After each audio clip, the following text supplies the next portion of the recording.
Hello guys, मेरा नाम बलविंदर कौर और मैं government model senior secondary school sector 37D से हूँ और वहाँ पे पोल साइंस की लेक्चरर हूँ। और आज हम जो शुरू करेंगे वो हमारा है lesson number 3, politics of plan development. तो आपने जैसे पहले 2 लेसन आप कर चुके हो इस बुक के, सेकंड बुक के। पहला लेसन था आपका चैलेंज वाला और दूसरा था वन पार्टी डोमिनेंस इरा। तो उसमें आपने बहुत कुछ देखा कि कैसे भारत ने आज़ादी हासिल की और बाद में उसे कौन से चैलेंजेस फेस करने पड़े। और सेकंड लेसन में हमने जैसे देखा कि कांग्रेस पार्टी जो थी वो बार बार कैसे जीत के 3 इलेक्शंस में जीत के बार बार आ रही थी। तो ये थर्ड लेसन जो है, उस समय की जो गवर्नमेंट थी उनके सामने बहुत सी चुनौतियां थीं और चुनौतियों में आपने एक पढ़ा है उसके अंदर कि डेवलपमेंट कैसे होगी, कि भारत का विकास हमने कैसे करना है। तो आज जो ये लेसन है हमारा तीसरा लेसन, ये यही है कि पॉलिटिक्स ऑफ प्लान्ड डेवलपमेंट। तो सबसे पहले मैं आपको ये कहना चाहूँगी कि इसके अंदर हम 3 वर्ड देख रहे हैं। पहला है पॉलिटिक्स, दूसरा है प्लान्ड और तीसरा है डेवलपमेंट। तो पॉलिटिक्स के बारे में आपने 11th क्लास में जाना है कि राजनीति क्या है। दूसरा वर्ड है प्लान्ड, प्लान्ड या प्लानिंग। अगर मैं आपको उदाहरण देना चाहूँ कि प्लानिंग क्या है, तो आप अपने घर से ही इसकी उदाहरण ले सकते हो कि आप अपनी मम्मा को देखिए घर में कि वो कैसे पूरे महीने की प्लानिंग करते हैं कि कितनी इनकम उनके पास आएगी, कितने पैसे उसने घर में आपकी फ़ीस के लिए यूज़ करने हैं, कितने हेल्थ के लिए यूज़ करने हैं, कितने राशन वाले को देने हैं। तो वो सारी प्लानिंग करते हैं और उसके बाद वो सेविंग के बारे में भी सोचते हैं कि मैंने सेव कितने करने हैं। तो ये प्लानिंग है। इसी तरह आप भी प्लान करते हो रोज़ कि आपने स्कूल जाना है अपनी स्टडी के लिए, कि कितना टाइम आपने पढ़ाई करनी है, कितना टाइम आपने होमवर्क करना है, कौन कौन सा काम आपने दिन में करना है। तो आप ऐसे सारी प्लानिंग बनाते हो। इसी तरह जब हमने अपने पूरे देश को चलाना है तो उसके लिए भी प्लानिंग की ज़रूरत थी। तो इसके लिए नियोजन, हिंदी में जिसे कहते हो, तो नियोजन बनाने की बहुत ज़रूरत थी। तो उस समय की ये सारी बात है। थर्ड इसके अंदर वर्ड है डेवलपमेंट। तो विकास कैसे करना था इंडिया ने, आर्थिक तौर पे, सामाजिक तौर पे, तो कैसे इंडिया को आगे लेके या भारत को आगे लेके जाना था। आपकी बुक के अंदर एक टेबल दिया गया है, उसके अंदर उन्होंने लेफ़्ट पार्टीज़ और राइट पार्टीज़ के बारे में लिखा हुआ है एक टेबल के अंदर, आप वहाँ पे देख सकते हो। तो आपने जब हमने वर्ल्ड वाली बुक की है उसके अंदर आपने यूएसए और यूएसएसआर के बारे में पढ़ा था। तो यूएसए के अंदर आप सबको पता है कि कैपिटलिज़म को बढ़ावा दिया जाता था, पूंजीवाद को, और जो यूएसएसआर था वहाँ पे साम्यवाद को, या जिसे आप कम्युनिज़्म बोलते हैं, उसको बढ़ावा दिया जाता था। तो यहाँ पे भी जो लेफ़्ट पार्टी है, left often refers to those who favour of the poor, helpless and support government policies for the benefit of the poor. आपको पता है जितना भी जो पब्लिक सेक्टर की बात जब हम करते हैं कि सरकार जो है वो गरीबों के लिए बहुत सी पॉलिसीज़ बनाती हैं, तो लेफ़्ट वाले जो थे वो यही चाहते थे कि सरकार का इंटरफेयर मैक्सिमम हो। लेकिन उसके विपरीत राइट पार्टीज़ वाले जो हैं, the right refers to those who believe that free competition and market economy alone ensure progress and that the government should not unnecessarily interfere in the economy।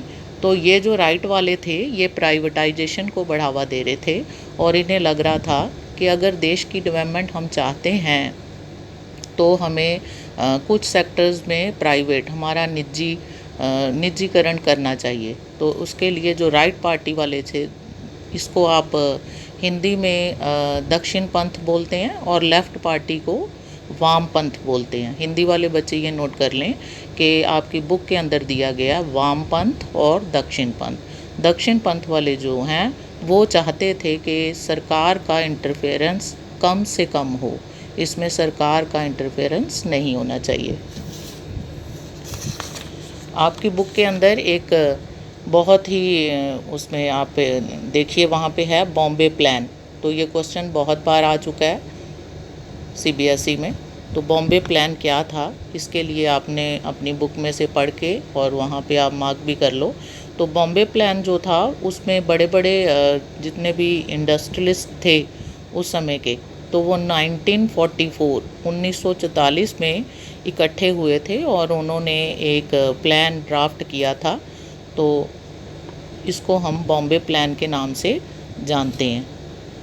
ये क्या कह रहे थे कि सारा कुछ नियोजन होना चाहिए, प्लानिंग होनी चाहिए। तो बॉम्बे प्लान आपने यहाँ से याद करना है कि 1944 में हुआ था और बड़े बड़े इंडस्ट्रियलिस्ट ने इसके अंदर प्लान किया था।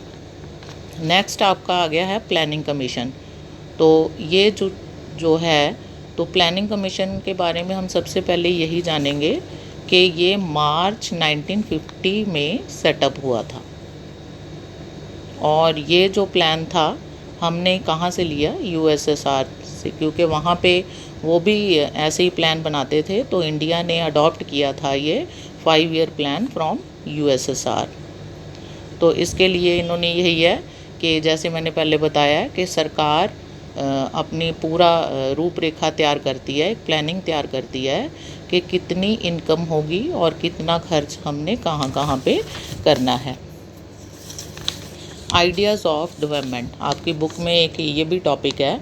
तो आपने, जैसे मैंने डेवलपमेंट के बारे में आपको पहले भी बताया कि जब हमने विकास करना है तो उसके लिए कौन से मॉडल हमने अडॉप्ट करने हैं। जैसे आज तक आपने ये सुने ही हैं दोनों ही मॉडल, कैपिटलिस्ट मॉडल और दूसरा था सोशलिस्ट मॉडल।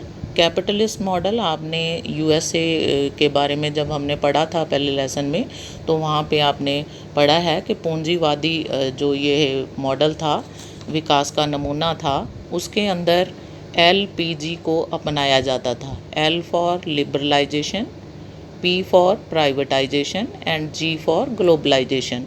तो वहाँ पे सरकार का जो इंटरफेरेंस था वो कम से कम होता था। लेकिन दूसरा मॉडल जो यूएसएसआर ने अपनाया हुआ था, सोशलिस्ट मॉडल, कम्युनिज्म मॉडल, या जहां हम कहते हैं समाजवादी नमूना जो है, उसके अंदर सब कुछ सरकार के अंडर होता है।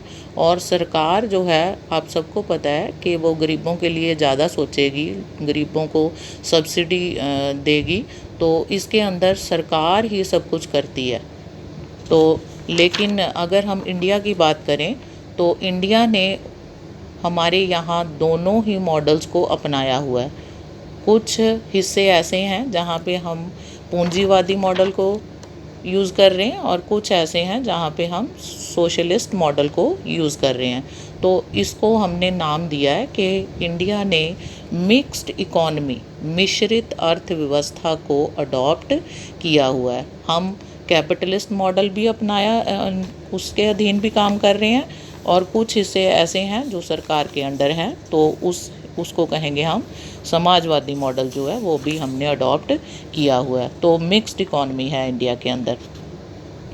उसके बाद आपने इस लेसन में देखना है द फर्स्ट 5 ईयर प्लान, पहला 5 साल का पंचवर्षीय योजना पहली जो थी वो कब बनाएगी, उसके लिए आप यहाँ देख सकते हो, ये 1951 से 56 तक हमने प्लान की थी। और इसके ऊपर जो हमने उस समय, जैसे आपने देखा इंडिया हमारा, भारत जो था अभी अभी आज़ाद हुआ था, तो ज़्यादातर जोर जो था वो दिया जा रहा था एग्रीकल्चर के ऊपर, कृषि के ऊपर, कि अगर कृषि बढ़ेगी तभी देश के अंदर विकास होगा। कृषि पे ज़्यादा जोर दिया जा रहा था। और ये जो प्लान था वो सारा ड्राफ्ट किया था मिस्टर के.एन. राज ने। और इसी योजना के दौरान ही हमने बड़े बड़े डैम्स को लगाया और इरिगेशन, सिंचाई से रिलेटेड हमने बहुत सी परियोजनाएं चलाईं। तो भाखड़ा डैम अगर मैं कहूँ तो उसी दौर के अंदर बनाया गया था। नेक्स्ट हमारा है सेकंड 5 ईयर प्लान।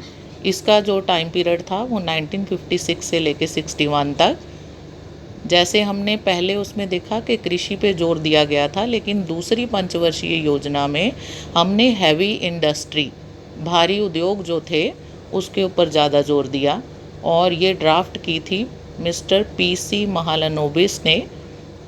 और इसके अंदर हमने जैसे ज़्यादा रेलवे लाइनें, स्टील की जितनी बड़ी बड़ी इंडस्ट्री थी, मशीनरी की इंडस्ट्री थी, और कम्युनिकेशन, इन पे ज़्यादा जोर दिया और इन चीज़ों के लिए काम जो था वो किया। आपकी बुक के अंदर एक टॉपिक है एग्रीकल्चर वर्सेस इंडस्ट्री। इसमें क्या है, इसमें मेन यही है कि कुछ हमारे बड़े बड़े जो उस समय के लीडर थे वो चाहते थे कि कृषि को बढ़ावा दिया जाए, लेकिन कुछ हमारे लीडर ऐसे थे जो कहते थे कि उद्योगों को बढ़ावा दिया जाए। आपको जैसे पता है कि अगर हम कहें कि कृषि पहले होनी चाहिए कि उद्योग, तो मेरे हिसाब से मैं तो यही कहूँगी कि कृषि पहले हो, या ऐसे उद्योग लगाए जाएं जो कृषि बेस्ड हों, एग्रीकल्चर बेस्ड हों। आपको अगर मैं उदाहरण दूं कि हमने चीनी बनाने की अगर कोई मिल लगा ली है, लेकिन गन्ना हमारे पास है नहीं, तो फिर हम क्या करेंगे? उस उद्योग को लगाए हुए का कोई फ़ायदा हुआ? हमें कोई फ़ायदा नहीं हुआ। इसी तरह अगर हमने कपड़ा बनाना है, तो हमने कपड़े की फैक्ट्री तो लगा ली, लेकिन कपास हमारे पास है नहीं है। तो इसलिए हम कहते हैं कि ऐसे उद्योग लगाने चाहिए जो कृषि बेस्ड हों, जिससे कृषि को भी बढ़ावा मिले और इंडस्ट्री को भी बढ़ावा मिले। दूसरा टॉपिक आपकी बुक में ऐसा ही है, वो भी है कि पब्लिक सेक्टर को बढ़ावा दिया जाए या प्राइवेट सेक्टर को। तो पब्लिक सेक्टर में सारा कुछ गवर्नमेंट के अंडर है, तो प्राइवेट सेक्टर में हमारा अपना, जैसे एक इंडिविजुअल की कोई संपत्ति होती है तो उसमें ये सारा आता है। तो उस समय के कुछ लीडर ऐसे थे जो कहते थे कि सब कुछ सरकार के अंडर होना चाहिए, लेकिन कुछ ऐसे थे वो कहते थे कि प्राइवेट होना चाहिए। लेकिन भारत ने इन दोनों का मिश्रण अपनाया, और इसीलिए ये इसके बारे में हमने पहले बात की है कि मिक्स्ड इकॉनमी जो थी वो इंडिया ने अडॉप्ट की थी। हमारी बुक के अंदर ही एक टेबल दिया गया जिसके अंदर लिखा गया केरला मॉडल। आपने सबने केरला के बारे में सुना हुआ है, भारत की एक स्टेट है साउथ में। तो वहाँ पे जितना भी हम कहें कि इंडिया से, आपने छोटी क्लासेस में पढ़ा होगा कि मैप के अंदर वो राज्य भरो जहाँ पे 100% लिटरेसी रेट है, या जहाँ पे सेक्स रेशो जो है वो फेवरेबल है। तो आपने जब भी भरा होगा इंडिया के मैप में केरला को भरा होगा, क्योंकि यहाँ पे 100% लिटरेसी रेट है, यहाँ पे सबसे कम बच्चों की मौत हो रही है, यहाँ पे लेडीज़ की मौत बहुत कम हो रही है, और यहाँ पे लो बर्थ रेट है, और यहाँ पे मेडिकल केयर बहुत अच्छी है, हेल्थ की फैसिलिटीज़ बहुत अच्छी हैं, एजुकेशन की बहुत अच्छी हैं। ये सारी क्यों हो रही हैं?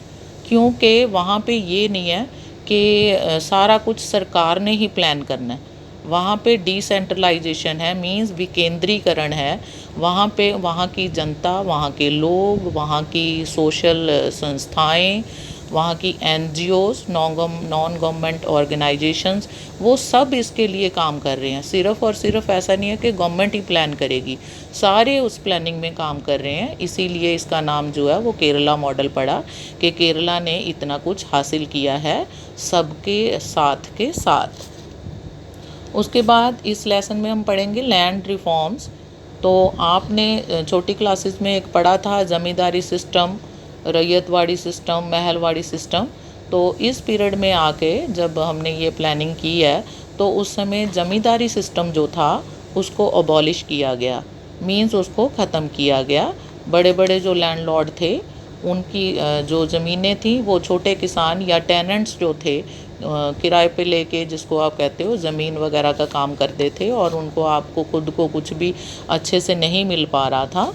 तो ये ज़मींदारी सिस्टम जो था वो भी उस समय अबॉलिश किया गया। नेक्स्ट आपकी बुक के अंदर फूड क्राइसिस के बारे में दिया गया है कि उस पीरियड में 1965 से लेके 67 तक बहुत ही सीवियर ड्राउट्स, जिसे हम कहते हैं सूखा पड़ना, तो उन दिनों में बहुत इंडिया के अंदर सूखा पड़ गया था और जिसके कारण शॉर्टेज हो गई थी फूड की। तो सब जगह फूड नहीं मिल रहा था। तो इसी तरह दो लड़ाइयाँ भी हमारे इंडिया की हुई थी। पहली हुई थी 1962 में चाइना के साथ और दूसरी थी 1965 में पाकिस्तान के साथ। तो इन लड़ाइयों के कारण भी फूड की शॉर्टेज हुई और अकाल जैसी हमारे यहाँ पे स्थिति बन गई थी।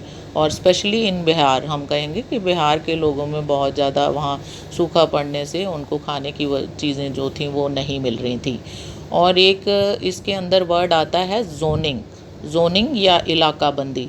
तो उस समय में क्या था कि एक स्टेट अपनी स्टेट में ही व्यापार करती थी, दूसरी स्टेट को सामान नहीं भेजती थी, तो अपने जोन के अंदर ही बंद रहती थी। तो ये रूल था। तो इसके कारण भी एक स्टेट दूसरी स्टेट में सामान नहीं भेज रही थी। तो जब हमारे यहाँ फूड क्राइसिस हुआ तो हमें जो था ये जो गेहूँ वगैरह वो हमें अमेरिका से इंपोर्ट करनी पड़ी थी। जब ऐसी स्थिति बन गई तो हमने सोचा कि इसके साथ कैसे टैकल किया जाए। तो ग्रीन रेवोल्यूशन, हरित क्रांति, आपने पहले भी ये पढ़ा होगा, ये वर्ड सुना होगा। हरित क्रांति जो थी वो क्या थी? कुछ बच्चों को ऐसा ही लगता है कि सब जगह हरा भरा होगा, ऐसा कुछ नहीं है बच्चे। तो हमने ऐसी टेक्निक्स को अपनाया था जिनसे प्रोडक्शन जो थी वो इंक्रीज़ हो सके। हमारी जो फसलों का झाड़ है प्रति हेक्टेयर जो है वो बढ़ सके। तो उसके लिए हमने इंसेक्टिसाइड्स, पेस्टिसाइड्स, अच्छे अच्छे बीज, अच्छी अच्छी मशीनों का उपयोग किया जिससे कि हमारी फसलों का जो पैदावार है वो इंक्रीज़ किया जा सके। तो इस ग्रीन रेवोल्यूशन का ये क्वेश्चन बहुत बार पेपर में आ चुका है कि इसकी मेरिट्स क्या हैं और डीमेरिट्स क्या हैं। तो मेरिट्स के अंदर तो आप यही लिख सकते हो कि हमारी प्रोडक्शन बढ़ी, भारत जो था अपने आप में सक्षम हो गया कि फ़ूड की शॉर्टेज जो थी वो ख़त्म होनी शुरू हो गई, तो बूस्ट हो गई हमारी प्रोडक्शन जो थी। इसी तरह हमारे देश की जो जीडीपी थी वो इंक्रीज़ हो गई। लेकिन डीमेरिट्स भी इसकी थी। वो क्या थी कि जो रिच किसान था, जो रिच फार्मर था वो और अमीर होता चला गया और गरीब जो था वो गरीब होता चला गया और आपस में बड़े और छोटे फार्मर के अंदर बहुत सा गैप हो गया। इसी तरह ये जो ग्रीन रेवोल्यूशन का प्रभाव जो था वो पंजाब, हरियाणा और वेस्ट यूपी में ज़्यादा दिखाई दिया। इन स्टेट्स में ज़्यादा उन्होंने ये चीज़ें अपनाई, लेकिन जो बाकी भारत के हिस्से थे उनमें डेवलपमेंट नहीं हो पाई। इसके बाद ही आता है हमारा एक और टॉपिक और है वाइट रेवोल्यूशन। तो वाइट जैसे आप श्वेत क्रांति इसे बोलते हो, श्वेत कलर या वाइट कलर जो है उससे आपको समझ आ जाना चाहिए कि दूध के फील्ड में रेवोल्यूशन मींस डेयरी प्रोडक्ट्स जो जितने भी हैं, चाहे दूध है, पनीर है, छाछ वगैरह जो भी है, जो दूध से बनते प्रोडक्ट्स हैं, उनके लिए ये रेवोल्यूशन की बात की गई है। कि जैसे हमने ग्रीन रेवोल्यूशन ये दिमाग में रखना है कि हरित क्रांति फसलों की प्रोडक्शन बढ़ाने के लिए, वाइट रेवोल्यूशन दूध की क्रांति मींस दूध से बने हुए वस्तुओं का उत्पादन उसको इंक्रीज़ करना। तो इसके लिए एक बंदे का नाम है वर्गीस क्यूरियन। इसको ही मिल्क मैन ऑफ इंडिया करके जाना जाता है। तो इसने अमूल, आजकल आप सब सुनते हो, बहुत ऐड आती है, अटरली बटरली डिलीशियस, टीवी पे सब बच्चे जानते हैं। तो ये अमूल की शुरुआत इसी बंदे ने की थी, वर्गीस क्यूरियन ने, और इसे मिल्क मैन ऑफ इंडिया बोला जाता है। और इन्होंने ये शुरुआत की थी, गुजरात का एक छोटा सा शहर है जिसका नाम है आनंद। तो ये 25 लाख मिल्क प्रोड्यूसर्स ने मिल के एक कोऑपरेटिव सोसाइटी बनाई थी, वहाँ से उन्होंने ये सारा काम शुरू किया था। तो इसको हम ऑपरेशन फ्लड के नाम से भी जानते हैं। और एक और हमारा आता है रेवोल्यूशन, उसका नाम है ब्लू रेवोल्यूशन। वो आपकी बुक में शायद छोटा सा ही लिखा होगा, नीली क्रांति। तो नीली क्रांति क्या है कि पानी के अंदर जितने भी जीव जंतु हैं उनकी प्रोडक्शन बढ़ाना, जैसे मछली वगैरह है सारा। तो वाटर से रिलेटेड जितना भी सी फूड हम खाते हैं तो उनकी प्रोडक्शन को बढ़ाना। तो ये हमारा लेसन, इसके बारे में सारी प्लानिंग हमने की उस समय। तो इसके आउटकम्स क्या हुए, हमारे डैम बने, इरिगेशन पे ध्यान दिया गया, फसलों पे ध्यान दिया गया, 5 ईयर प्लान्स बनाए गए। तो फर्स्ट 5 ईयर प्लान बनाया गया, सेकंड बनाया, तो इस तरह 5 ईयर प्लान्स बनाए गए। तो यहाँ पे ये लेसन मैं यहाँ पे ये वाइंड अप करती हूँ और थैंक यू।